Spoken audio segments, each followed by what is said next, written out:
Hello guys, मैं मुर्तजा आलम आप सबका वेलकम करता हूं अपनी इस वीडियो में। और उम्मीद करता हूं आप सब अच्छे से होंगे, मजे से होंगे, बढ़िया से होंगे और अपनी अपनी तैयारी को बहुत बढ़िया से कर रहे होंगे। आज का हमारा टॉपिक है साइंस बायोलॉजी से। Topic is diversity in organism. दुनिया में जितने भी तरह के ऑर्गेनिज्म हैं, क्या सबके सब एक ही तरह के हैं? सबके कैरेक्टरिस्टिक्स, सबका बॉडी स्ट्रक्चर, सबके स्टाइल ऑफ मूवमेंट, जो भी चीज है, क्या सब सेम है या वो अलग अलग हैं? आज हम इसी को जानने वाले हैं। सबसे पहले तो हम ऑर्गेनिज्म को दो हिसाब से बांट देते हैं, यूकैरियोट और प्रोकैरियोट के हिसाब से। क्या ये करना काफी है? नहीं। हम देखते हैं कि यूकैरियोट में भी बहुत सारे डाइवर्सिटी देखने को मिलती है। फिर उसके बाद कुछ ऐसे एनिमल्स हैं जो वाटर में रहना पसंद करते हैं, वो उनकी लाइफ वही है। कुछ ऐसे हैं लैंड पे रहते हैं, कुछ हैं जो दोनों ही जगह होते हैं। तो क्या इन सब को कैटेगराइज लैंड के हिसाब से, वाटर के हिसाब से किया जाना सही है या कुछ और देखते हैं? आइए हम इसको समझते हैं। आप साइंस में, बायोलॉजी में जब पढ़ेंगे तो पूरे ऑर्गेनिज्म किंगडम को 5 बड़े बड़े ग्रुप में बांटा गया है। ये 5 ग्रुप हैं Monera, protista, fungi, Plantae and animalia. Plantae entire plant kingdom इसके अंदर आ जाता है। एनिमेलिया में एनिमल के नाम पे जितने हैं वो सब इसमें आ जाते हैं, और जो है वो इन 3 कैटेगरी में है। आइए एक एक करके पहले इन 5 बड़े ग्रुप को देखते हैं। ये 5 बड़ा ग्रुप क्या कहता है। फिर प्लांटी और एनिमेलिया भी आगे जाके डिवाइड होते हैं। एनिमेलिया 10 टाइप में डिवाइड होते हैं और प्लांटी इन 5 टाइप में डिवाइड होते हैं। पहले हम देखते हैं कि ये जो टोटल एंटायर ऑर्गेनिज्म का किंगडम है, उन्हें जो 5 कैटेगरी में बांटा गया है, वो 5 कैटेगरी क्या है, उनमें क्या देख के बांटा गया है। Number 1, Monera. These do not have defined nucleus or organelles, यानी ये कौन हो गए? प्रोकैरियोट्स हो गए। Nor any of them show multicellular body design, ना ही इनमें कोई मल्टीसेल्युलर बॉडी डिजाइन देखने को मिलता है। जैसे इसके कुछ एग्जाम्पल्स हो गए, साइनोबैक्टीरिया, बैक्टीरिया और एनाबेना, ये सभी मोनेरा की अंदर आते हैं। ये यूनिसेल्युलर होते हैं। अगला है protista. These have autotrophic mode of nutrition as well as heterotrophic both. इसमें ऑटोट्रॉफिक मोड ऑफ न्यूट्रिशन भी होता है, मतलब ये खुद से अपना फूड सिंथेसाइज कर सकते हैं, फूड बना सकते हैं क्लोरोफिल होने की वजह से, और ये दूसरे के फूड को भी यूज करते हैं, इसलिए ये हेटेरोट्रॉफिक मोड ऑफ न्यूट्रिशन भी इनमें देखने को मिलता है। जैसे डायटम्स हो गया, प्रोटोजोन्स हो गया, ये इस कैटेगरी में आते हैं प्रोटिस्टा में। Number 3, fungi. Some use decaying matters, that is why they are called saprotrophs, like mushroom, molds. Some are parasites, ये डिपेंड करते हैं किसी और के ऊपर, पैरासाइट्स हैं इसलिए। They have cell wall made of complex sugar called chitin. जैसे इसके कुछ एग्जाम्पल हो गए, यीस्ट, मशरूम, ये आएंगे फंजाई की कैटेगरी में। ये तो 3 इधर हो गए, और आगे के 2 हैं प्लांटी और एनिमेलिया। प्लांटी पूरे प्लांट किंगडम है, आगे चल के प्लांट किंगडम भी 5 टाइप में बटेंगे और एनिमेलिया भी 10 टाइप में बटेंगे। पहले plantae. These are multicellular eukaryotes with cell wall. Plantae के अंदर वो आते हैं जो यूकैरियोट्स होते हैं। इसके अंदर यूकैरियोटिक सेल होता है, वेल डिफाइंड ऑर्गेनेल्स वाले सेल होते हैं, और इनके पास सेल वॉल होते हैं।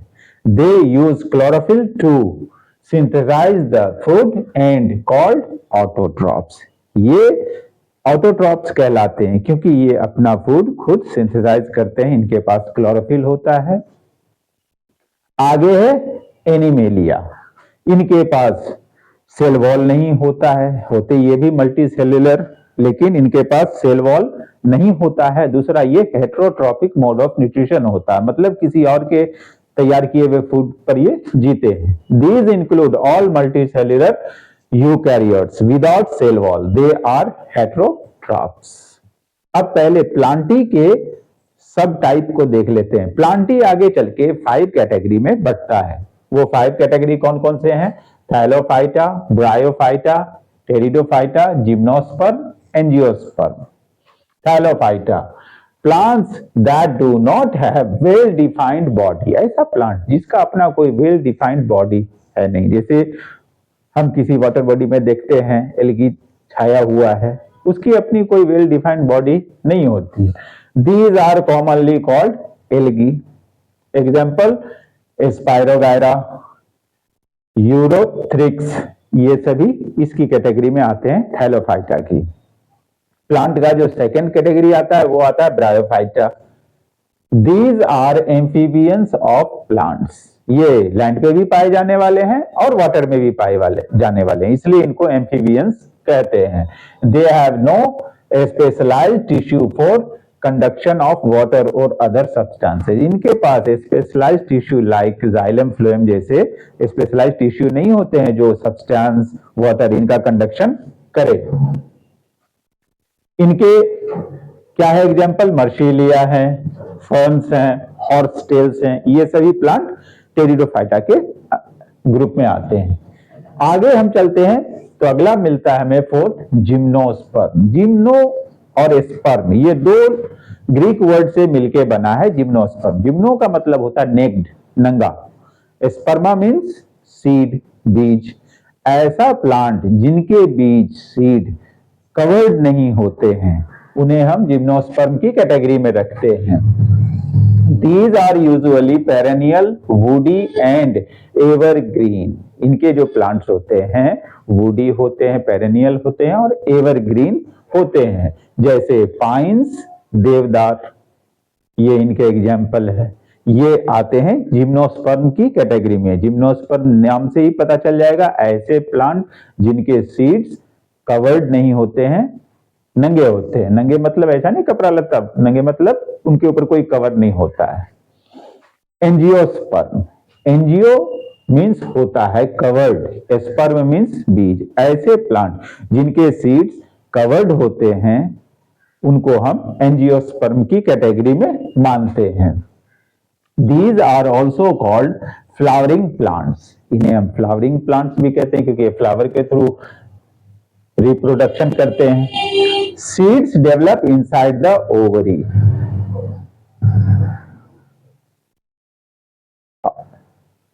और इनमें दो टाइप के कोटिलेडन्स हमें दिखे, ऐसा जो सिंगल कोटिलेडन वाला जिनमें एक ही होते हैं, जैसे राइस, व्हीट, इनके हो गए, उनको हम कहते हैं मोनोकॉट। और वे जिनके दो कोटिलेडन्स होते हैं जैसे ग्राम, पी, इन सब में डबल होते हैं, उनको कहते हैं डाइकॉट्स।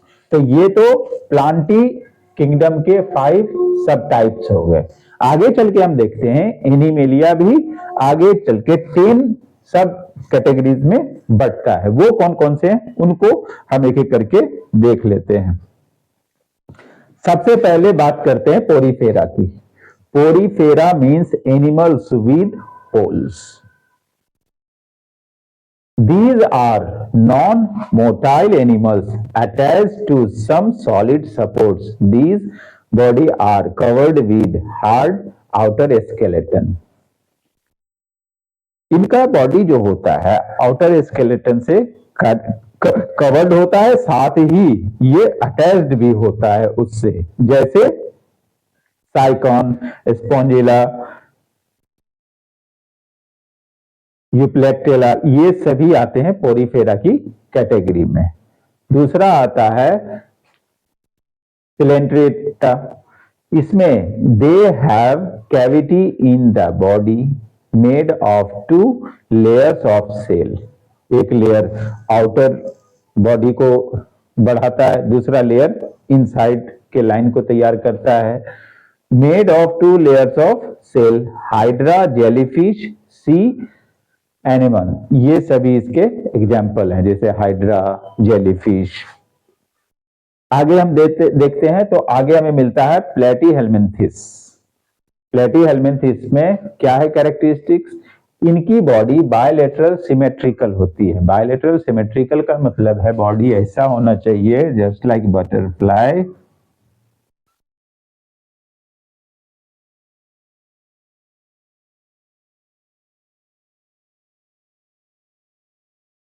अगर बीच से एक लाइन खींची जाए तो सेम डिजाइन के दो हिस्सों में ये बढ़ जाता है। तो ऐसी इनकी, इसको हम कहते हैं bilateral symmetrical. Bilateral symmetrical body, they have 3 layers of cells. इनके पास 3 लेयर्स ऑफ सेल्स होते हैं प्लेटीहेल्मिन्थिस के पास।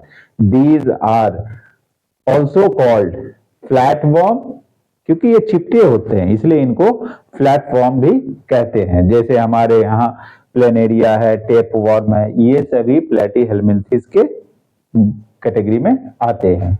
Next is nematoda. Body is cylindrical, bilateral, symmetrical. गोल होता है इनका बॉडी, लेकिन बायलैटरल सिमेट्रिकल होता है। जैसे मान लीजिए ये है,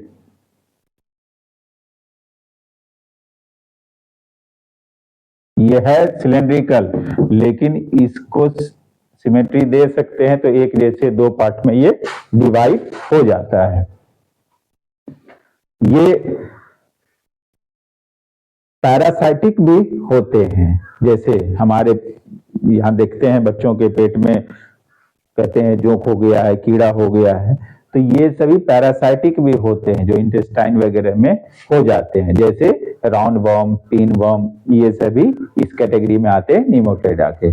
आगे हम देखते हैं that is Annelida. They have true body cavity, they have extensive organ differentiation, जैसे नेरिस, अर्थवर्म, लीचेस, ये सभी इनके कैटेगरी में आते हैं एनिलिडा की कैटेगरी में। जोंक हो गया, अर्थवर्म हो गया, ये सभी। आगे देखते हैं, हम बढ़ते हैं तो हमें मिलता है arthropoda. Arthropod means jointed legs. Arthropods वो कहलाते हैं जिनके पैर उनसे, उनके बॉडी से जुड़े हुए रहते हैं। जैसे हम प्रॉन्स यानी झींगा मछली को देख लेते हैं, बटरफ्लाई को ले लेते हैं, स्कॉर्पियन को ले लेते हैं। एक तो इनकी बॉडी भी सिमेट्रिकल होती है, दूसरा इनके लेग्स इनके बॉडी से ज्वाइंट होते हैं, तो ये आर्थ्रोपोडा के कैटेगरी में आते हैं। Next is Mollusca.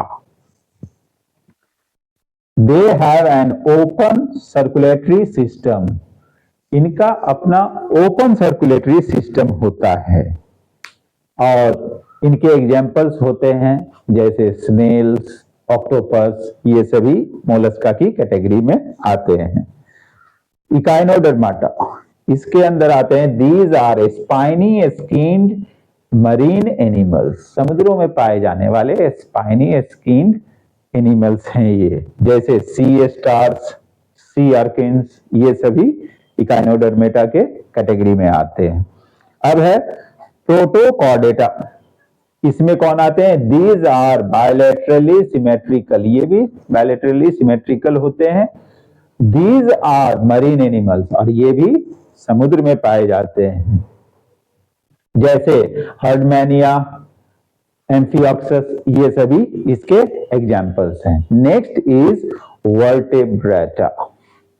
ऐसे एनिमल जिनके पास वर्टेब्रल कॉलम्स पाए जाते हैं, यानी रीढ़ पाई जाती है, और उनके बॉडी में इंटरनल स्केलेटन होता है जो उसके मूवमेंट को हेल्प करता है। Vertebrate have true vertebral column and internal skeleton allowing movements. अब ये इस तरह के एनिमल कम नहीं हैं, बहुत सारे हैं, और उनमें भी कुछ न कुछ वेरिएशन देखने को मिलता है, कुछ न कुछ डिफरेंस देखने को मिलता है। तो आगे चल के हम वर्टेब्रेट्स को भी कैटेगराइज करके देखते हैं कि उनके कौन कौन से होते हैं। हम मैमल्स भी उन्हीं में से एक हैं। आइए अब हम ये देखते हैं कि वर्टेब्रेट्स के अलग अलग जो कैटेगरी हैं वो कौन कौन। आइए अब हम देखते हैं वर्टेब्रेटा को आगे और कितने सब टाइप में बांटते हैं। इन्हीं के अंदर हम भी हैं, हम मैमेलिया की कैटेगरी में आते हैं। पहले देख लेते हैं वर्टेब्रा के 6 सब टाइप्स कौन कौन से हैं। Cyclostomata, Pisces, amphibia, reptilia, Aves और मैमेलिया। हम सब मैमल्स हैं, हम इस कैटेगरी में आते हैं। आइए हम देखते हैं साइक्लोस्टोमेटा, इसमें क्या है। These are jawless vertebrates. इनके पास वर्टेब्रल कॉलम्स होते हैं, लेकिन ये जॉलेस एनिमल्स हैं। They have elongated eel-like body. ईल के जैसी लंबी बॉडी होती है और सर्कुलर माउथ, इनका जो माउथ होता है वो सर्कुलर गोलाकार लिए हुए रहता है। स्लाइमी एंड स्केललेस स्किन्स, इनके स्किन पे कोई स्केल्स नहीं होते हैं। जैसे पेट्रोमाइजन, लैम्प्रे, हैगफिश, ये सभी साइक्लोस्टोमेटा की कैटेगरी में आते हैं। ये वर्टेब्रेटा के वो सब टाइप हैं।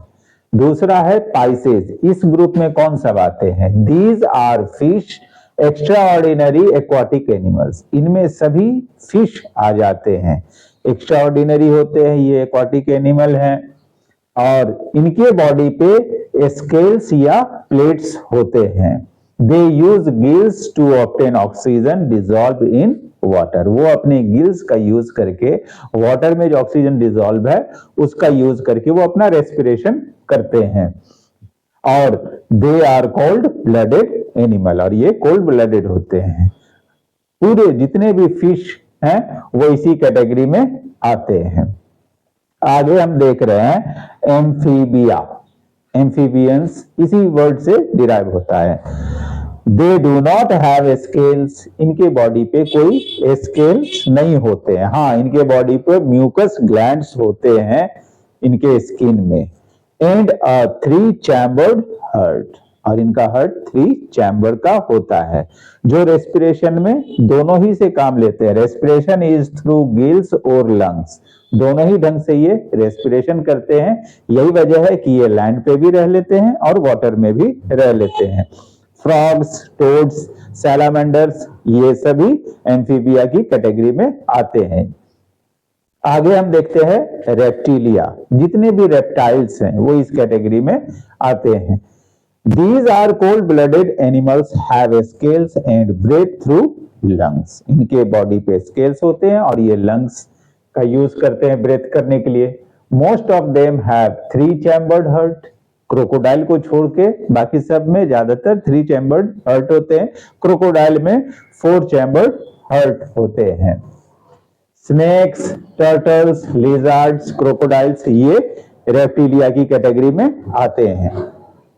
अगला है एव्स, ये वो कैटेगरी है जिसमें वर्ल्ड किंगडम को हम जानते हैं। इनके पास फेदर्स होते हैं, इनके 2 4 लिम्स इतने डेवलप्ड होते हैं कि ये फ्लाइट कर सके। Warm blooded animals having a 4 chambered heart, they lay eggs, they have feathers and 2 4 limbs to fly. इसके अंदर ऑल काइंड्स ऑफ बर्ड्स आ जाते हैं इस कैटेगरी में, एव्स की कैटेगरी में। सभी बर्ड्स इस कैटेगरी में आते हैं। नेक्स्ट है वो कैटेगरी जिसमें हम सब आते हैं, Mammalia. Warm blooded animal having 4 chambered heart, हम सब के पास 4 चैम्बर्ड हार्ट होते हैं। ऑरिकल वेंट्रिकल अगर देखा जाए, 2 इस तरफ तो 4 चैम्बर होते हैं। Warm blooded animals having 4 chambered heart, they have memory glands, इनके पास मैमरी ग्लैंड्स होते हैं जिसकी वजह से ये मिल्क प्रोड्यूस करते हैं अपने यंग वन को नॉरिश करने के लिए, और ये बर्थ देते हैं यंग वंस को बजाय एग ले करने के लिए। एक्सेप्शन के तौर पे जैसे प्लेटिम्पस एंड एकिडना, ये वो हैं जो बर्थ न देके एग ले करते हैं। बाकी सभी इसमें यंग वन को बर्थ देते हैं, मिल्क फीड कराते हैं, उनकी देखभाल करते हैं। जैसे ह्यूमन, काऊ, इस तरह के मंकी, इस तरह के जितने भी हैं एनिमल इस कैटेगरी में आते हैं। तो हमने देखा कि ऑर्गेनिज्म को हम कई ग्रुप में बांट सकते हैं। शुरुआत में तो इन्हें 5 ग्रुप में बांटा गया। उन 5 ग्रुप में प्लांटी को आगे और 5 टाइप में बांट दिया गया, उनके अलग अलग कैरेक्टरिस्टिक्स को देख के। एनिमेलिया को आगे और 10 टाइप में बांट दिया गया कैरेक्टरिस्टिक्स को देख के। जब उसको किया गया तो उसका 10वां हिस्सा जो था 10th, वो था वर्टेब्रेटा। यहां पर आके देखा गया कि वर्टेब्रेटा में भी कई तरह के डायवर्सिटी हैं, तो उसके हिसाब से 6 सब टाइप में वर्टेब्रेटा को भी बांटा गया और इस तरह से हम ऑर्गेनिज्म को क्लासिफाई कर सकते हैं। उम्मीद करता हूं आप लोग इससे फायदा उठाएंगे और आने वाले एग्जाम में सही मार्क्स से स्कोर करेंगे। क्लास 9 के लिए ये था टॉपिक, साइंस से बायोलॉजी का है। और मेरे वीडियो को लाइक शेयर सब्सक्राइब करते रहें और